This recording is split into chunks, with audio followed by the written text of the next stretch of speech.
तर जय श्रीराम भाऊंनो, आज आम्ही चाललो गावाला. ते कशामुळे सांगतो ब्लॉगमध्ये बघा. तर आम्ही मावशीच्या गावाला चाललो. तर सकाळ सकाळ गाडी काढली, म्हणलो चलावा गाडीवरच. तर आम्हाला भूक लागली. मावशी काका आम्ही सगळे जेवायला बसलो. असलं जेवण फक्त गावाकडे जातानाच येते, यावं लागते जेवायला बरं का. तर तसंच मी मावशीच्या गावाला पोचलो. तर मावशीच्या गावाकडं होतं बकरं. तर मावशी म्हणली चला सगळेजण जाऊया. तर आम्ही सगळेच जण आलो होतो. तर मला जायचं होतं शेताकडं. तर म्हणजे पप्पांनी मी चाललो होतो शेताकडंच.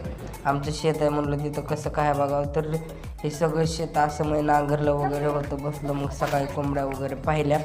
मग तिथून म्हणलं थोडं शेताला जरा राऊंड टाकून यावा. तर तिथून हे तुम्हाला खाली आलो मी. पप्पाचं ट्रॅक्टर बघितलं. तर ट्रॅक्टर लावलं होतं. ह्याला झालं 20-25 वर्ष झाले. हे जुनं ट्रॅक्टर आहे. तर इथून ते तिथपर्यंत दिसतं ते सगळं माझं शेत आहे. तर भेटूया नेक्स्ट पार्टमध्ये. बघायचं विसरू नका, तुम्हाला सगळे डिटेल सांगाल.